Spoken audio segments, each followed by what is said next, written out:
à tous, ravi de vous retrouver pour ce rendez-vous d'information francophone sur Al Oula. Voici les titres de l'actualité. Le tapis marocain prend son envol. À l'export, ce produit Made in Morocco fait sensation avec un chiffre d'affaires en hausse. Un constat réjouissant à la 3e foire du tapis. Le centre de tri des déchets ménagers enfin opérationnel à Marrakech. Une première nationale et continentale et des promesses écolo qui devront améliorer le cadre de vie des populations. Un investissement de 63 millions de dirhams. Le portant Gemed se dote d'un système d'information phytosanitaire, un dispositif établi par l'ONSA dans le cadre du projet de dématérialisation des opérations du commerce extérieur. Mais d'abord, signalons ce message de félicitations adressé par Sa Majesté le roi Mohammed VI au président de la République de l'Union du Myanmar, Win Myint, à l'occasion de la fête de l'indépendance de son pays. Dans l'actualité législative, le grand oral mensuel du chef du gouvernement lundi prochain devant la Chambre des représentants. Une séance plénière consacrée aux questions relatives à la politique générale du gouvernement. Et elle débute à 15h. L'artisanat marocain poursuit sa percée à l'export. En tête des produits qui trouvent preneur sur les marchés internationaux, le tapis, à lui seul, il réalise 51% de l'essentiel du chiffre d'affaires. Ce produit Made in Morocco cartonne dans le monde. Le secteur se porte bien. Qu'est-ce qui explique cette embellie? Réponse dans ce reportage d'Ouaf Al-Yaqoubi avec un récit de Nesri El-Hamdawi. Des tapis artisanaux hauts en couleurs, arborant plusieurs motifs géométriques. Des œuvres d'art qui reflètent l'identité marocaine aux multiples influences. Une diversité singulière très recherchée à l'étranger. Ces pièces authentiques suscitent un réel engouement, principalement en Europe. En 2018, les tapis marocains ont enregistré 15% de la part des exportations des produits artisanaux. Ce secteur est pourvoyeur d'emplois.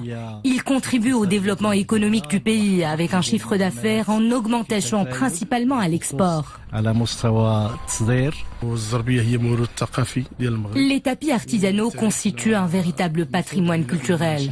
Nous sommes appelés à le promouvoir davantage, notamment à travers l'organisation de ce genre de salons et aussi en associant le plus grand nombre de coopératives à ces événements. Des coopératives constituées pour la majorité de femmes du monde rural. La foire du tapis à Rabat donne à voir un florilège de pièces uniques. Des tapis à Mazir, Herbati ou encore Fassi, Slaoui et Taznarti. Chaque tapis renvoie à ses origines. Il raconte l'histoire d'un savoir-faire transmis de père en fils.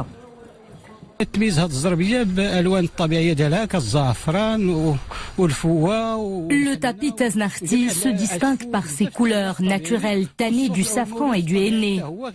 Sa laine est 100% naturelle, prélevée de petits moutons qui ont une longue toison. D'après les fins connaisseurs, avec 1 kilo de laine, nous pouvons obtenir jusqu'à 1 kilomètre de fil de laine. Le tapis Sbaï Chichaoui est reconnu par sa couleur rouge et ses contours noirs. Il est considéré comme une œuvre d'art qui jouit d'une belle réputation. La femme est bien la gardienne de ce patrimoine. Des tisserandes aux doigts de fée qui veillent à faire passer cette passion du fil aux générations montantes. Une première à Marrakech, un centre de tri de déchets ménagers tout juste inauguré au sein du centre d'élimination et de valorisation des déchets à la commune de Mnabra. C'est le plus grand centre de tri des déchets ménagers assimilés à l'échelle africaine, avec la promesse de réduire les quantités de déchets enfuis et de réorienter les matières traitées. Soumaya Belayashi, Mohamed El Shikr pour les développements. Les déchets arrivent par camion-benne dans des sortes de hangars. Le tri, première étape. Le tri se déroule au niveau de ce centre, le plus grand du genre au Maroc et en Afrique, et il permet de mettre de côté une bonne partie des déchets.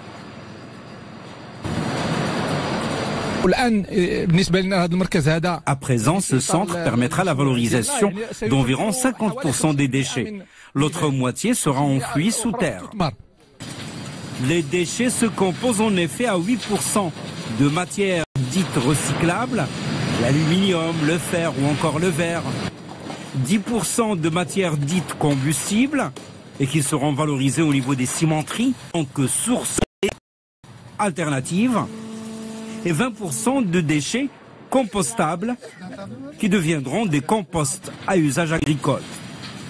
C'est un centre de capacité 800 000 tonnes par an.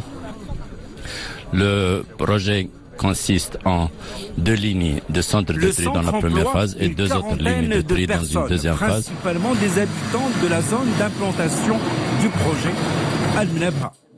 2 lignes de tri sont opérationnelles, 2 autres lignes sont en projet et des projets similaires de centres de tri sont en chantier à Ifrane et Mohammedia, entre autres. Plus de peur que de mal, la collision entre 2 rames vides ce matin au niveau des ateliers de maintenance de Casaport n'a eu aucun impact sur la bonne marche du trafic ferroviaire, rassure l'Office national des chemins de fer en réaction aux informations relayées par certains sites électroniques au sujet du déraillement d'un train.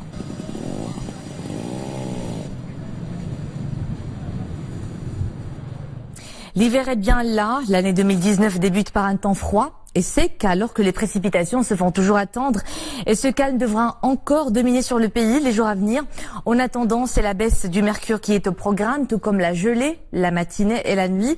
Le temps froid sévit donc sur les reliefs et l'oriental et au plateau, l'intérieur du pays avec des minimales de -6 sur les reliefs et les hauts plateaux, entre 0 et 5 degrés sur l'oriental, le 6, les pleins nord et le sud-est, entre 5 et 10 sur la Méditerranée. Le temps se fait un peu plus clément sur l'ouest des provinces sud et près des côtes centre et sud, avec des valeurs qui oscillent entre 10 et 15 degrés.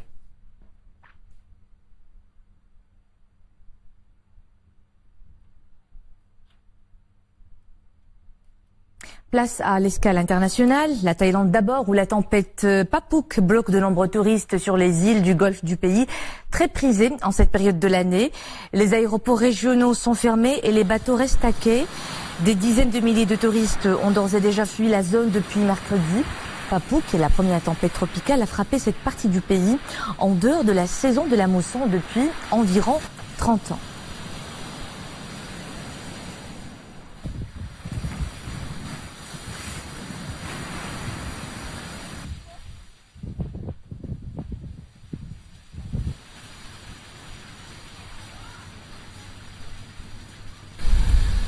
Et nous enchaînons avec cette prouesse chinoise. L'Empire du Milieu devient le premier pays à poser un engin sur la face cachée de la Lune. Cet exploit technologique pourrait permettre d'en apprendre davantage sur les origines de la Terre et de l'univers, car cette fâchée demeure un mystère. Contrairement à cette face la plus proche de la Terre qui est toujours tournée vers notre planète, eh bien aucune sonde ni module d'exploration n'avait encore touché le sol de l'autre côté.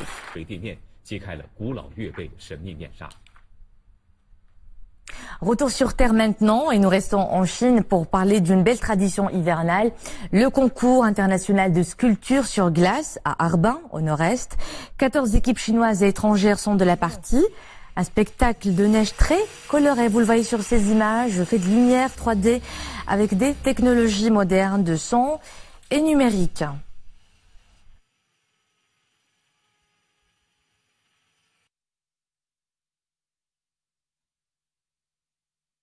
Retour à l'actualité du pays, le port de Gemet, système d'information sanitaire, c'est la 3e zone qui en dispose après les ports d'Agadir et de Casablanca. Il permet l'échange de données avec les douanes et un raccourcissement conséquent des délais de transit des marchandises. Un dispositif mis en place par l'ONSA. Le point de la situation avec Anissa Boumendi et Sohad Anachet.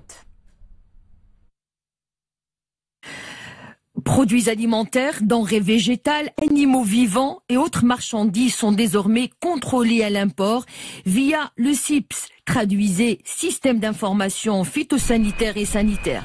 Un nouveau système déployé au port Tangemed par l'ONSA, l'Office national de sécurité sanitaire des produits alimentaires. Un dispositif multifonction qui permet l'échange informatique des données entre différents intervenants, services des douanes et des impôts. النظام عنده عدة مزايا Le nouveau système comporte de nombreux avantages. Il facilite les procédures et les dispositions avec les imposables et les importateurs au niveau du contrôle des marchandises qui transitent par le port Tanger Med.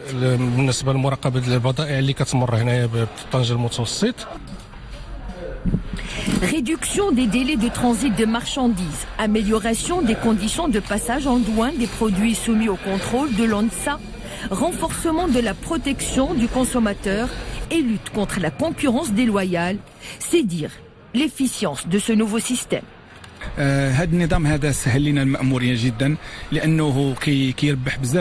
Ce système est un gain de temps, particulièrement au niveau de l'information relative au contrôle et à la salubrité des marchandises. Le diagnostic établi est rapidement communiqué aux services concernés.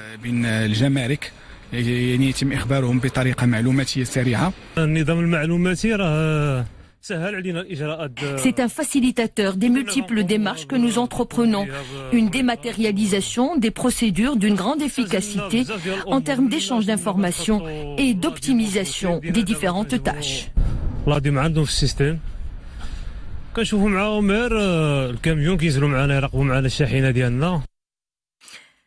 Avec plus de 52 millions de tonnes manutentionnées, le port Tanger Med traite un trafic de 3,3 millions de conteneurs. Il passe à 9 millions de conteneurs avec la future ouverture de Tanger Med 2 l'année en cours, ce qui en fait le plus grand port d'Afrique. Il reçoit les plus grands ports conteneurs du monde. Le transport scolaire en milieu rural, à lui seul, il résout bien des problèmes dont celui du décrochage scolaire.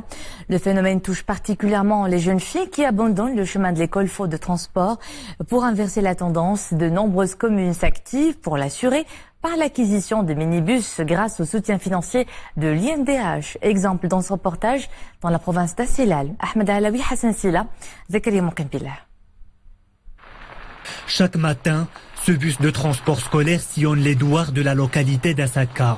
Depuis sa mise à la disposition des élèves, ces derniers poursuivent leur scolarité dans de bonnes conditions. L'éloignement de l'établissement, le relief montagneux et les conditions climatiques difficiles sont les principales causes du décrochage pour de nombreux élèves. J'habite à 7 km de l'école. C'est difficile de venir à pied. Avec le transport scolaire, c'est beaucoup plus pratique. Grâce à l'INDH, nous disposons de ce bus. C'est très bénéfique. Le transport scolaire rend plusieurs services. Auparavant, les élèves avaient beaucoup de difficultés à se déplacer à l'école. Désormais, les choses sont plus faciles. Les enfants viennent à l'école et ils peuvent même revenir déjeuner chez eux. Le transport scolaire contribue au développement social dans le milieu rural. C'est aussi un moyen de soutien et de lutte contre le décrochage scolaire, surtout chez les filles.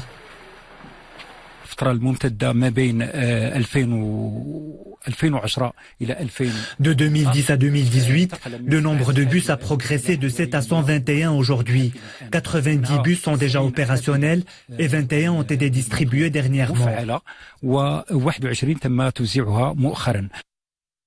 Cette initiative a été concrétisée grâce à la coopération entre plusieurs partenaires.